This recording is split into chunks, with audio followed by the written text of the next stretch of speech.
Good evening, everybody. It's been a long day, so I didn't get to this morning because I had a lot of other things going on, but I wanted to share with you my day 4 back at it, back with the world with my significant weight loss efforts. Um, Another pound lost. So I got to say, I'm pretty pleased. And what I wanted to do is I wanted to share with you a little bit more about my plan and kind of talk to you about what my day looks like. So I got this little whiteboard so that way I could share with you a little bit more detail about, what my day is like. So I'll start off here with my weight throughout the course of the week. So 226 is what I was on Monday. Today, I'm 218. So through the course of the week, I've lost a total of 8 pounds. Now, I fully expect that to be different more come the weekend. But I can't be happier than being 8 pounds, right? 8 pounds lighter.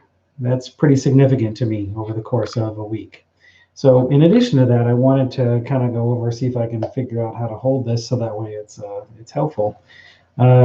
My breakfast, right? So, Quest shake, 160 calories. And to give you an idea of what that is, right here, it's a prepackaged shake. Now, they do make the powders, so you can actually use the powders if you want to do that. You actually get more total number of protein, total volume of protein, a bit higher in calories. This is 160 calories for one prepared shake. The protein powder is 200 calories, and then you get 35 grams of protein. So it's a little bit more if you get the powder, just not quite as convenient as this. So here we go, the 160 calories for the shake for breakfast, and then chicken. Lunchtime I had the chicken, which is just baked chicken, right? I mean, I literally just spice it up and throw it in the oven. 100 calories. Why did I put it? 160 calories when you include the sour cream. The chicken itself was 4 ounces. That's about all I can eat. In fact, by the time I was done eating 4 ounces of chicken, I was stuffed in the sour cream and the jalapeno. So that ended up being 23 grams of protein, 30 grams of protein with a Quest shake. So now we're already up to 53 grams of protein. That's just by lunch. So get a little bit hangry around the middle of the afternoon, and so I stopped and I had a Quest protein peanut butter chocolate bar. It's their hero bar, and this one a little lower on the protein scale, but it's delicious. I mean, it tastes almost like a Reese's peanut butter cup. I'm not joking. It is really very, very good. 200 calories for that and 19 grams of protein. So now we're getting up there in protein. And then for dinner, it just so happens that I had a Quest pizza for dinner, but it was just convenient this evening because we had a lot going on.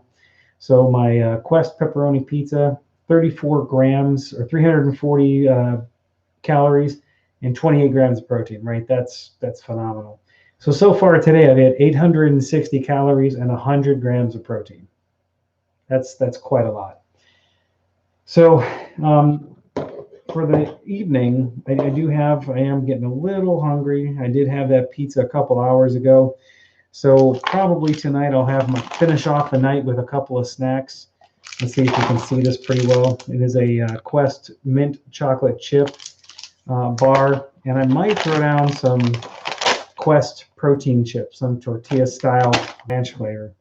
And I just love that stuff. It is just so delicious, and honestly, it just tastes really, really good. There's not a company out there on the market today, and I look. I admit I sound like a shill for Quest, but I'm happy to shill for them. They give me free stuff a lot of times.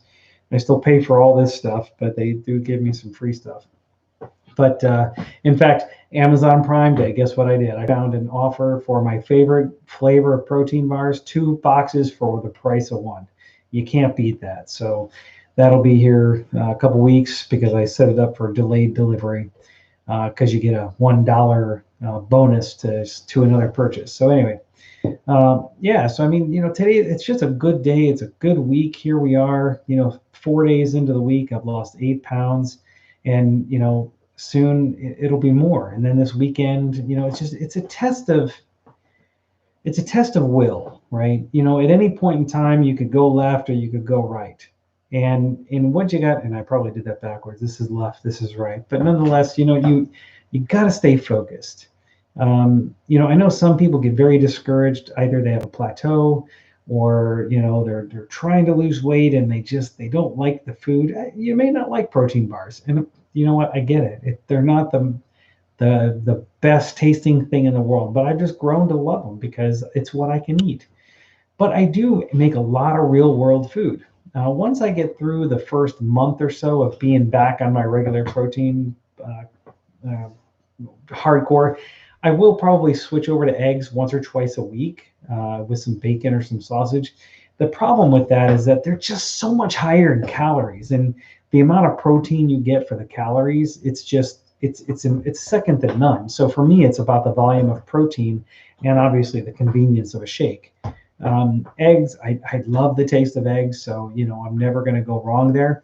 But I certainly feel like um, having the option is really good. So, I will have eggs, but eggs, like I said, they're a little bit higher in calories. So let's say if I, you know, calculated on my Fitness Pal app, which is what I use, which I highly recommend for everyone to use when you're logging your food. If I were to go into add an egg, right, a large egg, scrambled with 2 pieces of bacon. Here we go. 160 calories.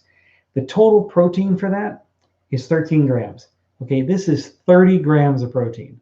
So it's really in 160 calories. So do I want 2 pieces of bacon and eggs for 160 calories with 13 grams of protein?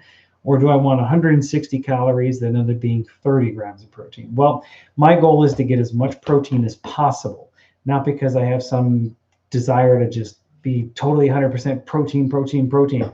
But protein is what feeds your body. It is what the building blocks of your muscles. It's the building block of, right now I'm healing, right? So I'm going through this healing process from having my surgery not too long ago. And the more protein I have, the better capability my body has to repair itself. So for me, protein right now is the number one thing that I can have. I do make my own homemade sausage. In fact, maybe one of these days when I do my sausage, I'll do a video on making sausage because it's very high in protein. It's good for you. I go and I buy actually a pork butt roast. I don't just buy the shavings off or something like that. I buy the, more quality, low cost, but still quality meat. We have an Aldi near us. I don't know if any of you have an Aldi near where you live, but, very good prices on the meat and stuff like that. So, and believe me, I've looked around. We have another store here called Save a Lot, and I went there to buy. They had a sale on the pork butt roast, and it was 99 cents a pound. And I went to buy it, and it was 20 pounds of pork roast. And I'm like, I don't need 20 pounds. I need maybe 4 or 5 to make some good sausage. So, but yeah, maybe I'll do a video making my sausage so that way you guys can see what that looks like.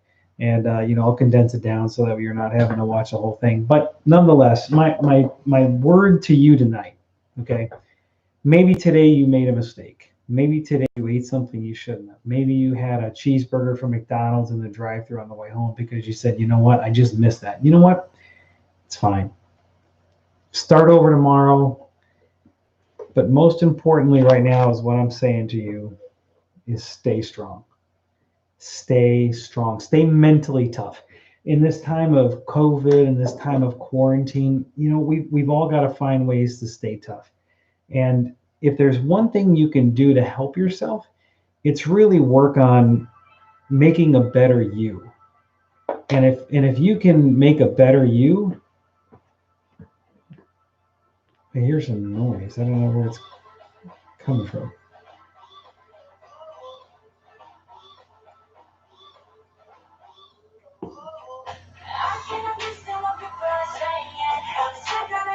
My daughter is playing music, and it's coming through my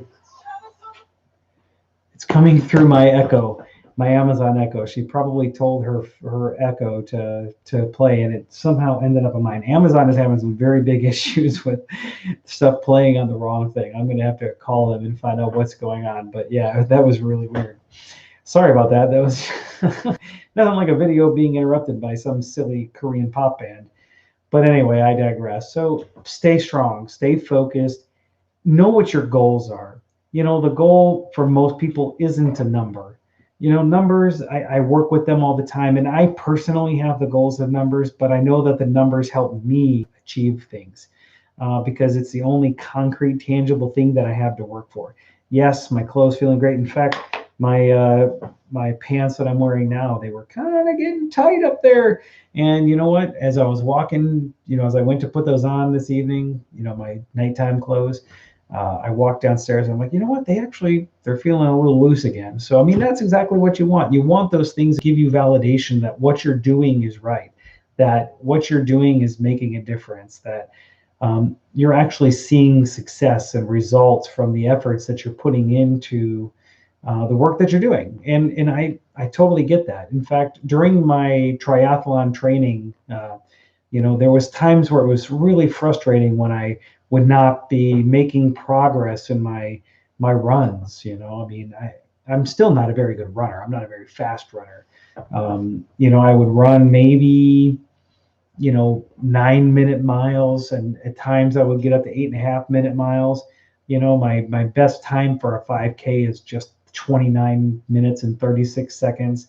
I've done one half marathon, so in that one, my goal was 2 hours and 15 minutes. I did 2 hours and 13 minutes. So at least I achieved something, right? But, we all have goals, and having a goal in mind is actually something that's very critical to success in anything you do, but even more so when it comes to your health. Set realistic goals, right? They talk about your SMART goals. So, I forget what the S stands for all of a sudden, but let's see, SMART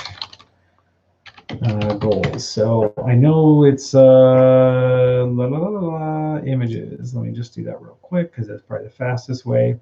So SMART, specific, yeah. All right, so there you go. So set specific goals, measurable, achievable, relevant, and time bound. So let's talk about that. So my goals, when I started out my weight loss program, were very specific. I wanted to get down to 161 to 162 pounds, based on what my nutritionist and I talked about, and the work that I had done with Bod, which I'll do a special show on here shortly. Specific. That is where it is believed to be my sweet spot in terms of weight. So I have a very specific goal. Is it measurable? Yes. I can weigh myself. I weigh myself probably more so than I should. A lot of people, and I don't recommend everyone weigh themselves every day. Once a week is significant or is plenty. So, specific and measurable. So I can measure my progress. Not only can I measure it by the weight that I've lost, but I can measure it by the way that I feel with the clothes that I have on. Is it achievable? That's the one that's in question. It's not fully achievable by my own doing. At some point, I will have to have or skin reduction surgery in order to achieve that final goal. So I've set an interim goal of 175 pounds, because that 10 to 15 pounds is what is going to make the difference between achieving my final goal and achieving my interim goal. So I actually have two goals set. Is it relevant? Of course it's relevant, right? I want to be healthy. It's not about being skinny. It's about being healthy. It's about having good numbers for your blood, good numbers for cholesterol, good numbers for your blood pressure, good numbers for, all of those areas that maybe you might have had some issues with, or that I've never had issues with any of those numbers, fortunately, thank the Lord. But, relevant, time bound. What is my time, right? My time bound goal for me is to be under 200 pounds by Thanksgiving. I think that's very achievable. My goal is by the end of the year to be back down to 180 pounds. So I think that's achievable, another 10 pounds. And then to get back down to that 170, 175, my goal is to be there by middle of the winter time. But that's going to require some additional work and some additional sacrifices in order for me to be getting back out onto my training. But I can't do that until I fully recover and fully heal from my microdiscectomy surgery. That's going to take at least 5 weeks from now before I'm even allowed to run again. And then it's going to be very short runs. So I'm doing a lot of walking now, about a mile and a half to 2 miles a day, as much as I can. But until I can actually get fully baked into running at the right pace and training and cycling and swimming again, I'm not going to be able to achieve all of my goals. But, you set short, intermediate goals, and then it makes it more achievable for you.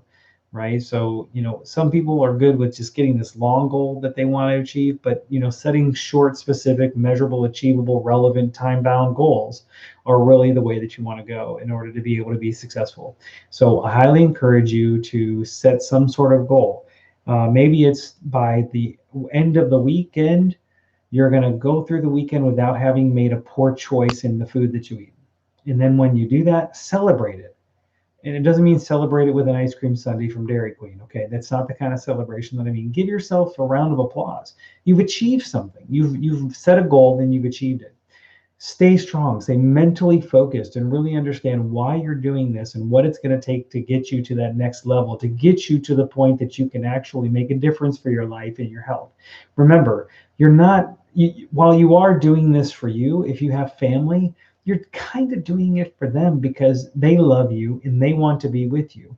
And the better chance that, you have a greater chance of being with them a longer period of time if you're able to make the sacrifices now in order to get yourself healthy so you can spend more time with them.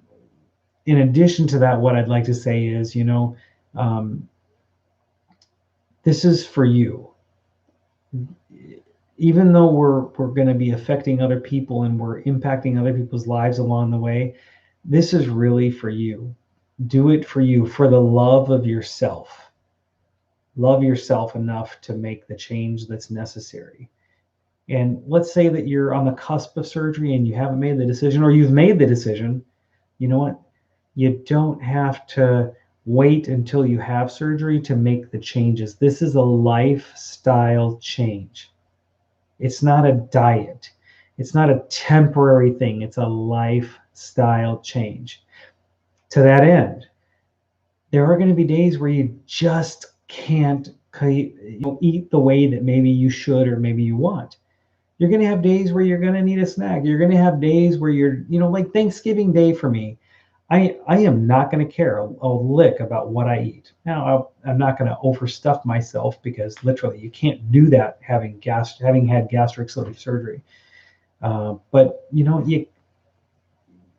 anyway, I'm kind of rambling on at this point, but I think you get my point. Love yourself, stay focused, stay strong, hit that like button, hit that subscribe button, hit that notification button so you get a ding ding every time that I go live. And I'm going to be going live a lot. I have a lot to say. Now, yes, sometimes I can be a little repetitive, but it's because I love you and I care about you and I want to be with you during this journey. So stay with me. I'm here for you. And as you tell me about your success, I want to bring you into my show. That is one of the things that I want to start doing in a couple of weeks, to start bringing people on who are sharing in my success, who are starting their journey, who maybe have questions. Or maybe you've been successful and you have some good tips that you'd like to share, some life stories that you'd like to share. If you go back and look at some of my earlier videos that kick off to this channel, I interviewed 3 people. One person had a little bit difficulty with their internet, but I interviewed 3 people. And you know what? It was inspiring to talk to those people.